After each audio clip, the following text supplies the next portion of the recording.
구석자리에 거지. 텔레마코스는 궁전으로 들어갔다. 그가 들어갔을 때 귀족 건달들이 창 던지는 연습을 하고 있었다. 그날 오전에 벌어질 잔치를 위해 돼지를 잡는 건달들도 있었다.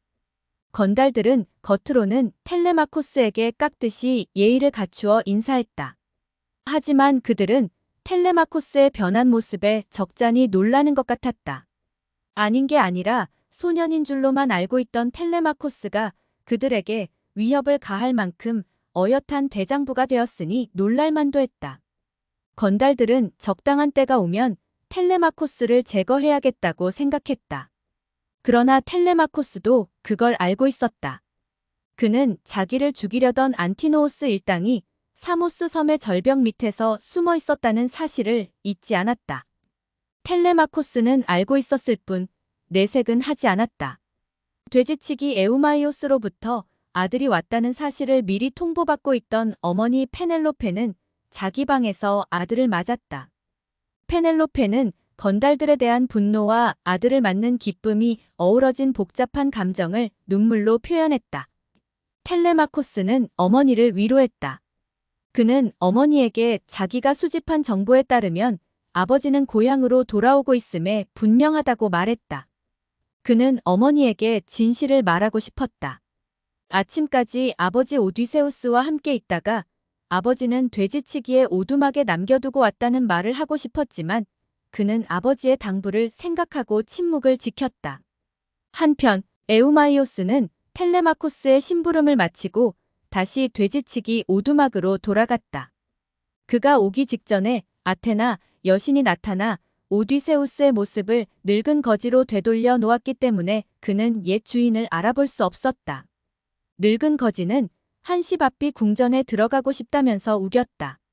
아무것도 없는 산, 풀을 뜯고 있는 동물 구경은 이제 신물이 납니다. 나는 사람들로 북적거리는 곳이 좋습니다. 부디 데리고 가주십시오. 에우마이오스는 돼지떼는 젊은 돼지치기들에게 맡기고 거지 노인에게 지팡이를 하나 주어 함께 산을 내려갔다. 마을 가까이 왔을 때 두 사람은 궁전의 양치기 멜란티오스를 만났다. 멜란티오스는 건달 중에 누군가가 왕이 되면 도움을 좀 받을 수 있을까 해서 건달 무리에 붙은 양치기였다. 그런 멜란티오스는 오디세우스와 텔레마코스에게 변함없이 충성을 바치는 에우마이오스를 식충이 불황자라고 놀리면서 오디세우스의 엉덩이를 걷어찼다. 오디세우스는 맨손으로도 멜란티오스를 이길 수 있었지만 정체가 드러날까봐 꾹 참았다. 두 사람은 앞을 가로막는 멜란티오스를 피해 걸음을 재촉했다. 멜란티오스는 뒤에서 두 사람을 향해 욕지거리를 해댔다. 멜란티오스로부터 모욕을 당한 것 말고는 별다른 일 없이 두 사람은 궁전 앞에 이르렀다. 궁전의 문 옆에는 논밭으로 실려갈 똥무더기가 있었다. 따뜻한 똥무더기 위에 늙은 개 한 마리가 다리를 뻗고 누워 졸고 있었다. 한때는 알아주는 사냥개였지만 두 사람이 보았을 당시에는 개벼룩 투성이인 비루 먹은 개에 지나지 않았다. 그런데 이 늙은 개가 고개를 들고는 지나가는 두 사람을 물끄러미 쳐다보았다. 오디세우스와 늙은 개의 눈이 마주쳤다. 늙은 개는 거지 차림을 하고 있었는데도 오디세우스를 알아보았다. 그러나 늙은 개는 일어날 힘이 없어서 귀와 꼬리를 흔들었을 뿐이었다. 오디세우스는 그 개를 잘 알았다. 그가 검은 배를 몰고 트로이아로 떠날 당시에는 강아지였던 아르고스였다. 오디세우스는 손등으로 개의 눈을 쓰다듬으면서 중얼거렸다. 이렇게 멋진 개가 똥무더기 위에 이렇게 누워있다니 참으로 안타까운 일이다. 한때는 알아주던 사냥개였을 터인데. 에우마이오스가 말대답을 했다. 그렇습니다. 한때는 굉장했지요. 한창 때는 젊은 사냥꾼들이 이 개를 데리고 나가 사슴 사냥, 드렴소 사냥, 토끼 사냥도 했답니다. 하지만 이 개의 주인이던 오디세우스 왕께서 외국에서 세상을 떠나신 뒤로는 하인들이 이 개를 전혀 보살피지 않았지요. 더구나 궁전이 저렇게 난장판이 된 뒤로는 아무도 거들떠보지 않지요. 오디세우스는 자기가 기르던 그 사냥개 아르고스 옆에 한동안 서 있었다. 그는 개 앞에 쪼그리고 앉아 늙은 개의 지친 머리를 자기 무릎으로 받쳐주고 싶었다. 하지만 지나다니는 사람들의 눈이 많아서 그럴 수가 없었다. 수척한 개는 한 차례 몸을 부르르 떨었다. 근 19년 동안이나 기다려오던 주인을 만나는 순간 아르고스는 숨을 거둔 것이었다. 오디세우스는 에우마이오스의 뒤를 따라 궁전으로 들어갔다. 그는 자기 것인데도 불구하고 연회장에는 들어가지 못했다. 연회장에서는 건달들이 수금 가락에 맞추어 잔치를 벌이고 있었다. 그는 나그네들을 위해 특별히 마련된 문턱에 앉아 향나무 문설주의 등을 기댔다. 텔레마코스는 화로 옆에 있는 높은 의자에 앉아 있었다. 그는 오디세우스가 문턱에 앉는 것을 보고는 에우마이오스에게 명하여 그가 보리빵과 돼지고기 덩어리 가까이에 다가갈 수 있게 했다. 오디세우스는 다가가 차려진 음식을 먹었다. 먹으면서 그는 건달들을 시험해보고 싶었다. 남을 동정하는 마음이 조금이라도 있는지 시험해보고 싶었던 것이었다. 그래서 그는 지저분한 주머니를 꺼내 들고 지나가면서 건달들 앞에다 그 주머니를 내밀며 동냥해 줄 것을 부탁했다. 빵 껍질이나 뼈 조각을 넣는 귀족 건달도 있었다. 사모스 섬에서 텔레마코스를 기다리던 젊은 귀족 안티노우스는 의자를 하나 들어 오디세우스의 어깨를 내리쳤다. 여기 계시는 이 안티노우스 나으리가 결혼식을 맞기 전에 죽음을 맞게 되기를. 오디세우스가 중얼거렸다. 좌중이 심상치 않게 술렁거렸다. 웃는 사람도 있었지만 자신있게 웃는 웃음은 아니었다. 그들은 나그네를 잘못 대접하면 어떤 일을 당하는지 잘 알았다. 신들이 종종 나그네로 변장해서 사람들을 시험하고는 했기 때문이었다. 잔치 자리에는 하녀들도 있었다. 따라서 연회장에서 있었던 이 작은 일이 왕비 페넬로페의 귀에 들어간 것은 당연했다. 페넬로페는 자기 궁전에서 나그네가 푸대접을 받은 것에 대해 화를 내었다. 더구나 오디세우스가 트로이아에서 돌아오는 길에 실종된 뒤로는 이타카를 지나가는 나그네나 여행자는 반드시 불러 지아비의 소식을 들은 적이 없느냐고 물어오던 페넬로페였다. 페넬로페는 하녀를 보내어 에우마이오스에게 그 나그네를 데리고 자기 방으로 오게 했다. 왕비의 부름을 받은 오디세우스가 돼지치기 에우마이오스에게 이런 말을 했다. 나는 이미 연회장에서 한 차례 얻어맞은 사람입니다. 왕비에게 청혼하려는 저 사람들이 모두 돌아가기 전에는 왕비마마의 방으로는 가지 않겠습니다. 갔다가 저 사람들에게 무슨 변을 또 당하게요? 에우마이오스의 말을 전해 들은 왕비는 좋을 대로 하라고 했다. 왕비는 조용해지면 연회장으로 내려가 거지 노인을 만나겠노라고 했다. 오디세우스는 연회장 문턱에 앉아 기다렸다. 하지만 그는 평화를 즐기면서 그때를 기다릴 수는 없었다. 또 하나의 거지가 연회장으로 들어왔기 때문이었다. 새로 들어온 거지는 한동안 궁전 근처를 주름잡던 이로스라는 이름의 덩치가 큰 거지였다. 이로스는 덩치만 컸지 근육도 시원찮고 기백도 시원찮은 거지였다. 이로스는 생전 처음 보는 거지가 문턱에 앉아있는 것을 보고는 소리쳤다. 꺼져. 내 손으로 끌어내기 전에. 오디세우스가 조용히 응수했다. 문턱이 넓잖아요. 둘이 앉아도 되겠어요. 이 말에 화가 난 이로스가 얼굴이 벌개져 시근덕거리면서 외쳤다. 여기에 계속해서 앉아있고 싶거든. 일어나서 나와 한판 붙자. 식사를 끝내고 춤판을 벌이려던 귀족 건달들은 두 거지에게 싸움을 붙여놓고 구경하는 것도 재미있겠다고 생각했다. 귀족 건달들은 손뼉을 치면서 싸움을 부추겼다. 이기는 거지에게는 남는 음식을 한 보따리 싸주고 거지왕이라고 불러주겠다고 했다. 아무도 거지왕의 영역에서는 구걸을 못하게 해주겠다고 말하는 건달도 있었다.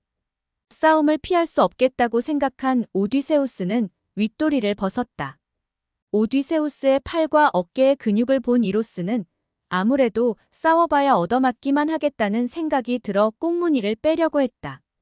하지만 귀족 건달들이 둥그렇게 둘러서서 소리를 지르며 등을 떠미는 바람에 그럴 수가 없었다. 싸움은 오래가지 않았다. 이로스가 오디세우스의 어깨를 향하여 되지도 않은 주먹을 날렸다.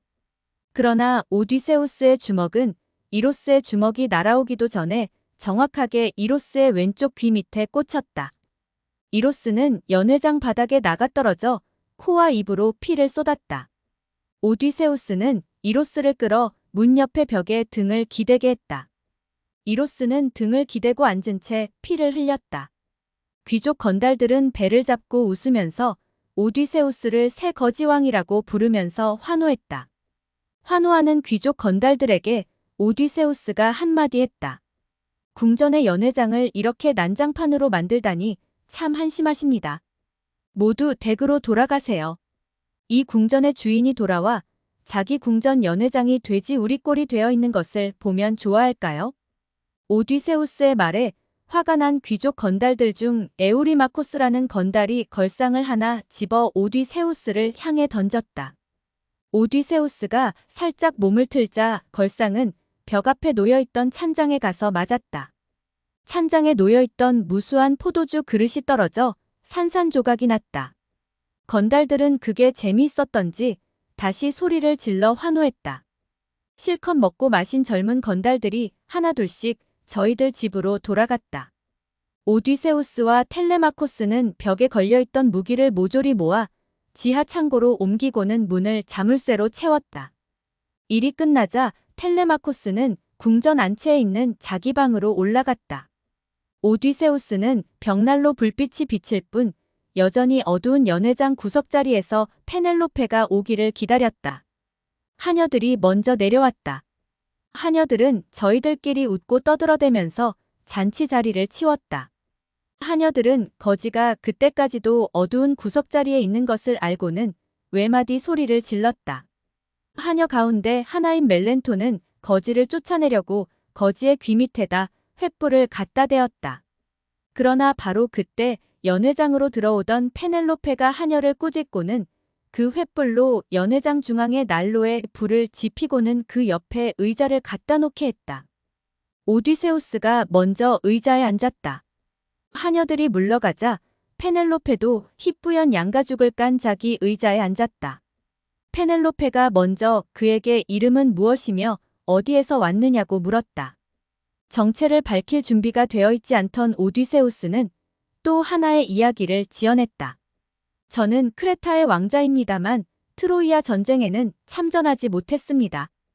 오디세우스 왕께서는 트로이아로 가시는 길에 저희 나라에 들르셨지요. 왕께서 저희 궁전에 머무시는 동안 이타카 군사들은 폭풍에 부서진 배를 수리했고요. 페넬로페는 오래전 이야기인데도 불구하고 꿈에도 그리던 지아비 이야기여서 눈물을 떨구었다.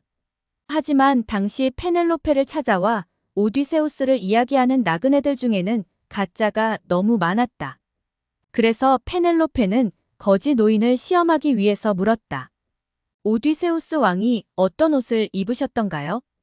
나는 남편에 관한 이야기에 목말라 있는 사람이랍니다.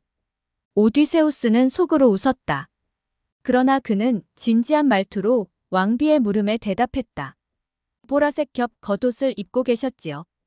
어깨에서 겉옷을 여미는 것은 집게가 2개 달린 브로치였고요. 브로치는 암사슴을 덮치는 사냥개 모양이었습니다. 겉옷 밑에는 양파 껍질처럼 부드러운 속옷을 입고 계셨고요. 페넬로페가 다시 울음을 터뜨렸다. 떠날 당시 오디세우스에게 그 속옷과 겉옷을 입혀준 사람이 바로 자기 자신이었기 때문이었다. 오디세우스가 왕비를 달랬다. 들은 소문으로는 뱃사람들은 모두 잃었지만 왕께서는 아직도 살아계실 뿐만 아니라 지금 고향으로 돌아오고 계시는 중이라고 합니다. 페넬로페는 믿으려 하지 않았다. 헛된 믿음으로 보낸 세월이 너무 길었기 때문이었다. 그러나 거지 노인이 불어넣는 희망은 거절하고 싶지 않았다. 거지 노인이 고맙게 느껴졌던 페넬로페는 왕실의 유모 에우리클레이아를 불러 뜨거운 물로 노인의 발을 씻겨 주라고 명령했다. 거지 노인의 발에는 먼지가 잔뜩 묻어 있었을 뿐만 아니라 군데군데 물집이 잡혀 있기까지 했다. 에우리클레이아가 뜨거운 물이 든 대야를 들고 들어왔다. 그 늙은 유모를 너무나 잘 알고 있던 오디세우스는 불에 댄 듯이 물러앉으면서 불빛에 비치지 않도록 고개를 돌렸다. 에우리클레이아가 합죽한 입으로 중얼거리면서 오디세우스의 발을 끌었다. 내 비록 어리석은 늙은이지만 손님의 발을 씻기는 일에는 보람을 느낀답니다. 타양 땅을 떠도는 우리 주인님에게도 이렇게 해주는 하녀가 있어야 할 텐데요. 나그네께서도 풍채가 좋아서 몸을 깨끗이 씻고 좋은 옷을 입으면 우리 주인님처럼 보이겠네요. 그래요. 모습도 비슷하고 손하며 발하며. 제가 왕과 함께 있는 것을 본 사람도 그런 소리를 합니다. 오디세우스가 둘러대었다. 중얼거리면서 발을 씻겨주던 하녀가 무엇에 놀랐는지 흠칫거리면서 물러섰다. 거지 노인의 누더기 자락이 열리는 순간 무릎에서 시작되어 엉덩이까지 이어지는 길고 하얀 흉터를 보았기 때문이었다. 오디세우스가 소년 시절의 사냥에 따라 나섰다가 멧돼지 엄니가 박혀서 난 상처 자국이었다. 오디세우스의 유모였던 늙은 하녀가 속삭였다. 오, 우리 도련님. 오, 주인님. 늙은 하녀 에우리클레이아는 오디세우스가 변장하고 있는데도 불구하고 그를 알아보았다.